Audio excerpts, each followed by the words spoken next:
Morning, church. How are you? It's good to see you all again. We did watch the first church service. We had to get up at 6 a.m. Yeah. Oh, see, thank you. No other sympathy. And we watched, so it was fantastic just to connect from a distance. We did. Sophie wasn't up. Hey, before we start, we've got a bit of a video presentation. I've tried to squash down. Can you imagine, 12 days of activity for 16 people? And I gave Katrina the job of doing it in 5 minutes. And she gave up and sent it to me. So it's 7 minutes. But you won't even know it. We get to the end and you'll go, wow, was that 7 minutes? Really? But one person who barely featured in any photo is someone that I really want to thank. Now, Sasha, I know how much you love attention. We saw that the whole trip. Can I just say, Sasha and Amber, if you were amazing. They fed us, they cooked for us, they kept us healthy. Can you imagine 16 people in the villages in Indonesia, all right? They haven't even heard of barley belly. That's how bad it is. It's beyond that, all right? Kept us all healthy, and we just want to thank you and just honour you, okay? So they don't want any honour or any thanks. That's why I thought I'd do it. Is that all right? Because they were fantastic. I don't think we would have survived without you two there, so thank you so much. I would have been a lot thinner. I expected to lose weight. Thank you. I put a kilo on, all right? That's saying something, isn't it, all right? But we're just going to go to the video, have a watch of it. It's just such a snapshot. It took me about 5 hours to do this because I kept getting lost in the photos and the videos. All right, so have a go. Then we've got 5 people who are going to be quick. They're going to be prompt. We're just going to talk about different aspects of the trip. Go.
All right, very, very short snippets.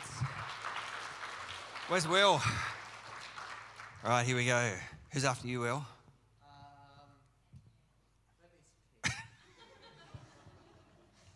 All right, so Indonesia. I'm here to tell you about it, and so is the rest of everyone. But the first thing I want to say is if you have the opportunity to go next year, take it. It's an awesome experience. I've got my script here so that I'll stay on time. So I wanted to share how my perspective was changed throughout the Indonesia trip. So leading up to the trip, I was a bit conflicted because I figured that, the money that I was spending to go would be more beneficial than my presence in Indonesia. So let me just share a quick story. One little story of how my perspective was changed, a small bit, but the collection of all these stories was how my perspective was truly shifted. So during the trip, we were lucky enough to be at Hope Village while a new child was welcomed into the village. On his first night, he was introduced to everyone at the front, similar to where I'm standing now. And he was applauded and prayed for on that first evening. He was welcomed straight into the family, and the following day he was playing with the kids as if he'd been there for many years. He was welcomed by everyone just straight away, and I thought that was really cool to see. So the following day, Hannah made some sort of bracelet, and she encouraged me to give it to him. And I found him, and I helped tie it onto his wrist. His face lit up with a massive smile at just such a simple little gift. And over the following days, when he'd see me, his face would light up, he'd smile, wave, come over, and want to play with me. We've played plenty of basketball together. And I believe that this interaction, although very small in the scheme of things, meant a lot to this little child and helped him feel welcome and loved, especially as he was welcomed into this new home. Now, I realise, consider this. That's only one story with one child, right? And everyone else who went would be able to share similar stories for many different children. The overall combined impact of this positive relationship and demonstrating love to these children across the whole village far surpasses any financial aid that we can give, especially in the eyes of the children who are receiving the affection. Who's next?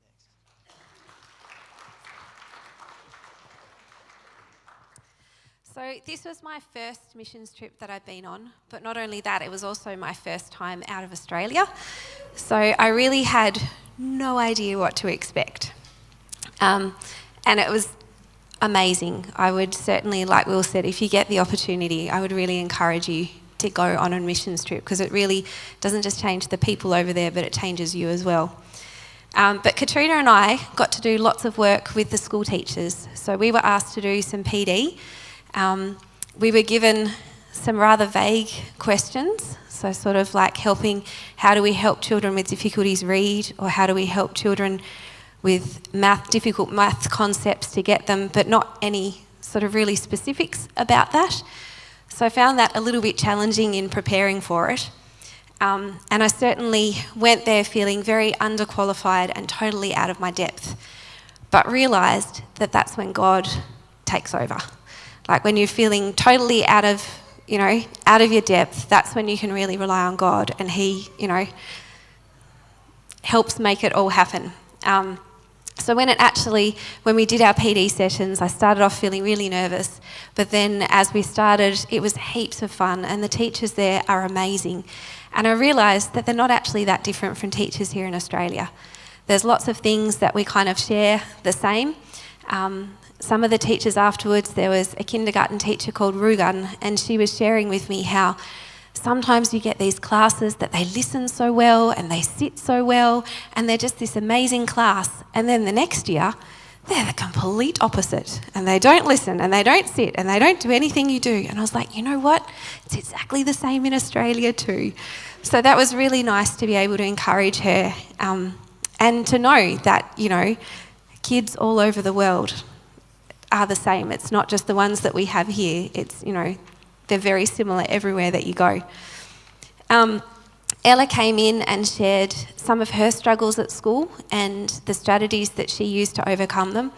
And it was so powerful to see that, because the teachers had heaps and heaps of questions for her and were asking her, how she did this and how this worked. And that was just such a great opportunity to have Ella get up and speak from her personal experience, which I think is really good.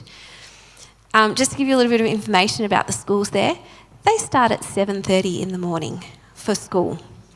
And they go through until 1:15 in the primary school, but in the high school they go through till 3 o'clock.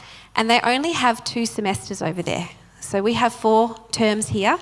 They have 2 semesters, and there's only 2 weeks holiday between each of those semesters. So they work really, really hard over there. We also got to do some PE lessons, which was very, very hot. Thankfully, we did them at the beginning of the day, but we ran 6 different PE lessons.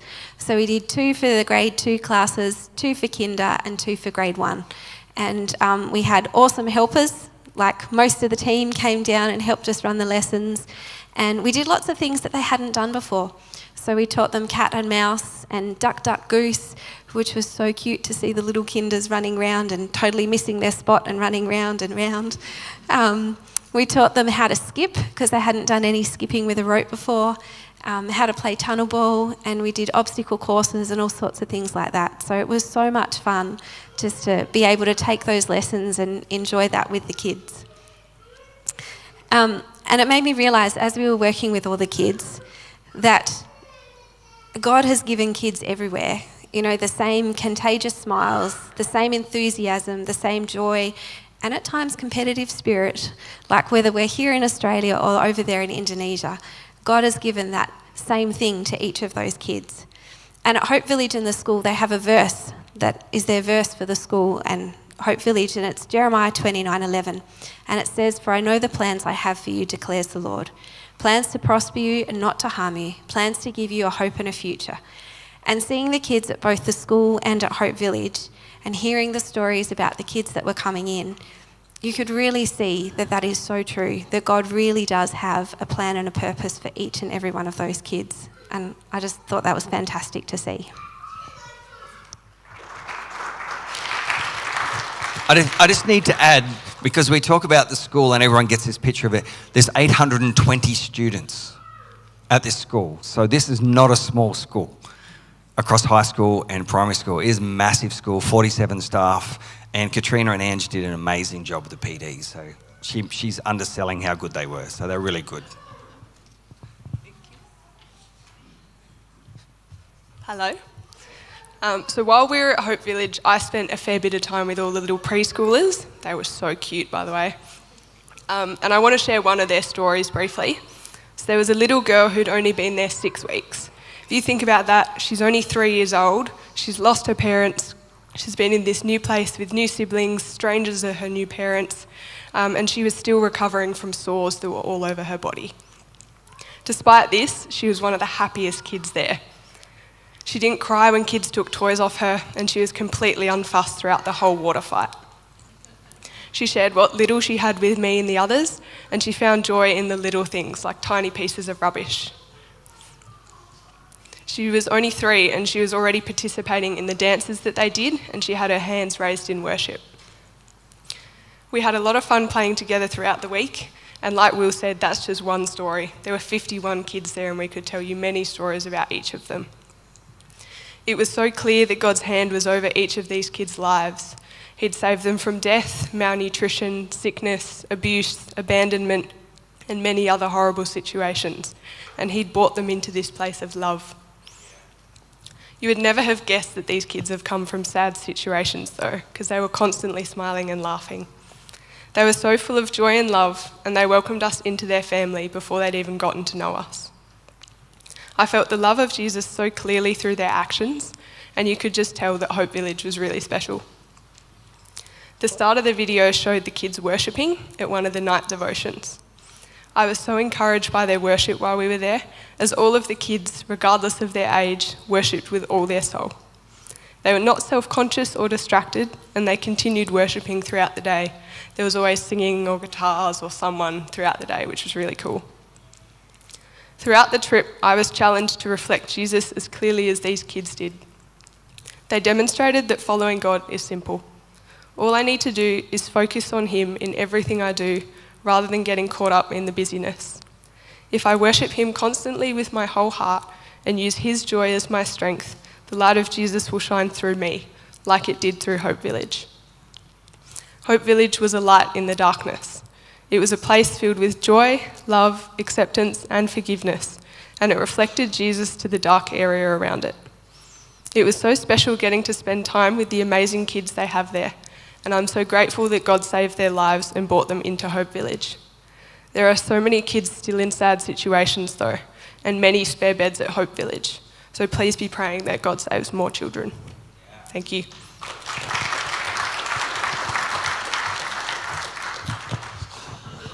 All right, I get to talk about the building program, or what we got up to over in Indonesia. So we went over with limited information. As you can tell, Mark's laughing because it was very true. We didn't know what we would be doing, but there was a new, you saw in the video, the new high school building. We thought we were going to be doing some work over there, and it didn't eventuate. The materials didn't arrive, and also the tradesmen from Indonesia were not there to point us in the right direction. So we abandoned that, but Mike, one of the team leaders, well, who founded the orphanage, Mike and Anne, who led us the whole time. It was really good to have them on board as well. Amazing inspiration. So Mike is 75, and he's over in Indonesia at that age, just absolutely smashing it. You should see him. He's that fit. He would probably take most of us on in a run. But all this said, just hugely passionate about what they're doing over there. So the plans ended up changing. The biggest task that we were given was to facilitate a laundry. So they'd just been donated. There was funds raised for 2 new washing machines. They were 20 kilogram front loaders. They were big washing machines, and it meant that they would be able to do the washing that they needed to in the orphanage a lot quicker, but a lot better than what they had currently. So Mark and I got together and made a bit of a list of what we could see from the materials they would have from site, because we didn't know what we could get. So we started looking at the pipework they already had, and what timber they might have had, and we just made a list up. We got to the hardware store.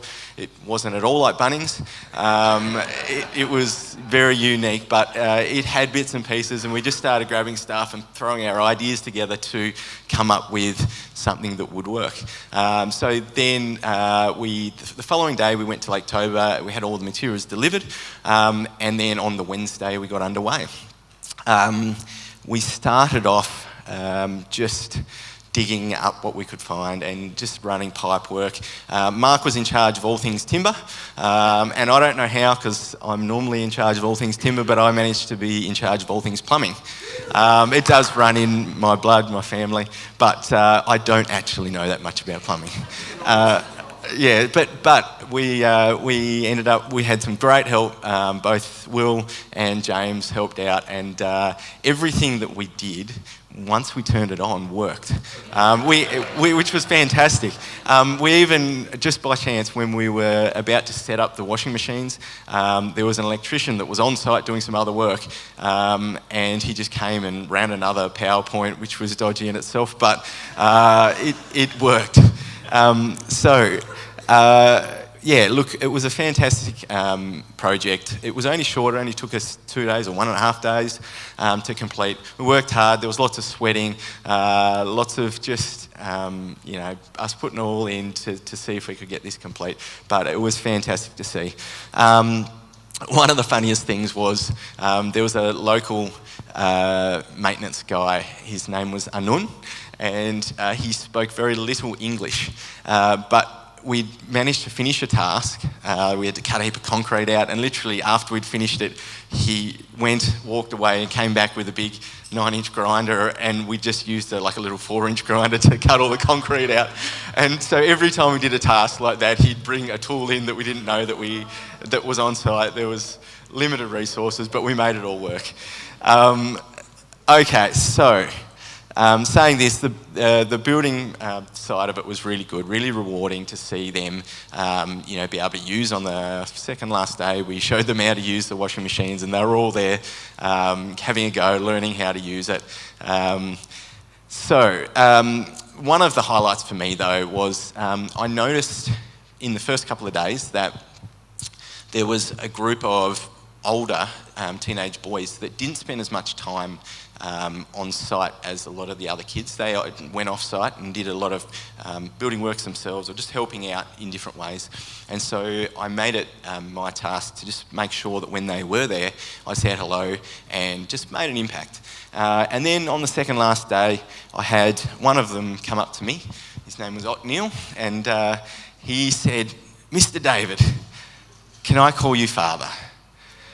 And yeah, that impacted me, just like I heard it impacted you too. But look, I can only assume that was probably because he didn't necessarily have a father figure himself. And I was there with James, and he had a great time. We had an awesome time together, but he could probably see that relationship, and it was something that he related to, or didn't relate to, something that he wanted to relate to.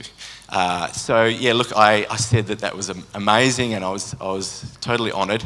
And then to top it off, on the final day, he came up to me and said, "Mr. David, where's my brother?"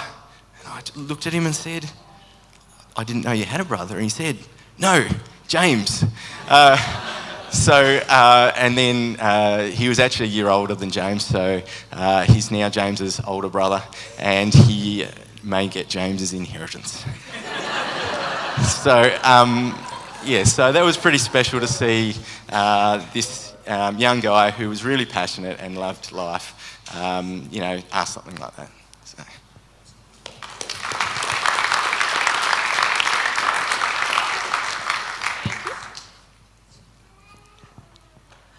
While I was in Hope Village, I noticed a very specific and unfamiliar culture in the kids. It wasn't the Indonesian culture, as far as I could see. It was another culture again that was solely inside Hope Village. Every kid was always smiling, always happy, always energetic. They would wait for us each day ready to play basketball or badminton, or ask us to teach them a new game. Never ceased to surprise me with their energy or joy or excitement. When we toured the houses, I saw how little each child had. But at the same time, they had everything. They were grateful for everything that they had. They were always smiling and finding joy in the things that they could have. Each night, the energy during worship was high, but never overwhelming. Each response was heartfelt and honest. They had a confidence that I had never seen in so many people at once. And that joy and confidence was contagious. On the second day that we were in Hope Village, a group of us went down to introduce ourselves to some of the kids. One of the girls waved me over, and I sat down to join her and Mickey. Within 5 minutes, my least favourite question came. "Can you sing?" I can sing, but my confidence to do so, especially solo, is very limited. I tried to brush it aside, but Miss Mickey enthusiastically jumped in, saying that I could sing quite well. And that was it. I was stuck. I frantically looked around, looking for a way out. But as I did, I saw little groups of kids sitting with one or two of us, and in almost every group, someone was singing. There was a guitar with one of the groups, and all ages were singing, not just the older kids. I stopped and I realized that none of the kids had any shame in their skills. None of them feared being judged or how others would see them. I bit my tongue and I turned around to the girl that asked me and asked which song. Her reply was the deciding factor. Gratitude by Brandon Lake. I nodded and I sang the chorus and the bridge. I still made no eye contact, but after that I noticed that more kids were watching me now than how many had been watching me before I started. That moment's decision, when I realized no one actually cared how you sounded or how well you could sing. They cared about the passion and the joy that came from it. And that's what stood out. We saw that confidence, that assurance, and that joy every night. And that's what I want to keep. I want to keep a confidence in everything that I do, a joy in every moment, and an assurance in every hardship. Coming back, I've realized that I went with the mindset of giving, but I've returned, and I think I was given a lot more than I ever gave.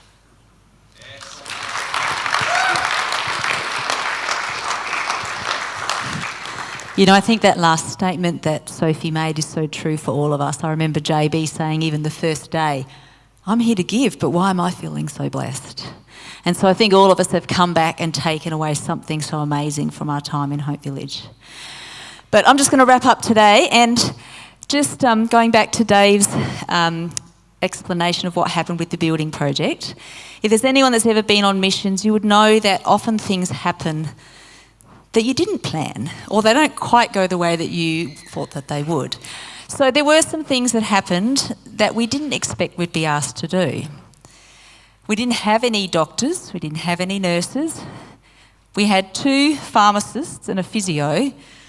They were asked to deal with some medical situations that we had no idea that we were going to be asked to deal with. But I guess we were more medically trained than anyone else there. So thankfully, Amber and Sasha were very skilled in dealing with someone who chopped their thumb off.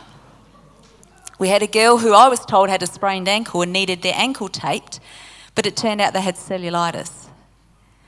We had a lady with a diabetic ulcer that had been there for months that needed advice in terms of how to manage that and try to help, which included finding new shoes for her because her thongs were rubbing and causing part of the problem. And then we had a lady who had had stomach pain for 2 years. And when you look at the medical opportunities they have there, they are so poor. They go to the doctors, they're told, oh, you're sick because of the wind blowing this way, or the water, or the whatever else. They can't get good medical advice. This lady that had the stomach, thankfully, through contacts that we had, we could do a teleconference with a doctor. And she gave us a list of tests that she wanted ran. But then where do you get them done? Amber went to the hospital and she's talking to the pathologist and saying, we need this and we need this. Oh, we don't do that here. You'll have to go to Medan to get that done. And then if you do go to Medan and you get the tests, who's going to understand them if the doctors are saying the problems are from the wind or the water or whatever else? So it really makes you value what we have here. And it really opens your eyes to what so many people in the world don't have. In fact, I think Mike was telling us only 17% of the world are Western and live like we do. You know, we think everyone lives like us, except for a few that are not so fortunate. But we're the minority. And I think the verse that stood out to me that Mike shared, if I can find it here, is from James, and it says, religion that God our Father accepts as pure and faultless is this, to look after orphans and widows in their distress, and to keep oneself from being polluted by the world. And you know, when I look at what they do, that's what they do. A religion that God our Father accepts. A religion that is pure and faultless. They're looking after the orphans. And you know, that challenges me. Well, what am I doing? You know, we might be doing some things here to look after orphans or to help those that are in a poorer situation. But there's so much of a bigger world out there. Is there more that we could be doing? So, I mean, I want to thank you as Kingborough Family Church for what we did do. We took over 90 kilos of stuff that we left with them. We gave them tools. We gave all of the Hope Village staff and all of the teachers a gift. We left the kids with socks and undies, toothbrushes, pencils, and we're able to bless the school with a whole lot of different materials that they can use. So thank you as a church. Thank you for those individuals that donated things. But can we do more? So can I encourage you to continue to pray for Hope Village, continue to pray and ask God, what are you challenging me on personally? Is there more that I can do? Can I go? Can I give? Can I pray? In what way can I reach a world that needs you?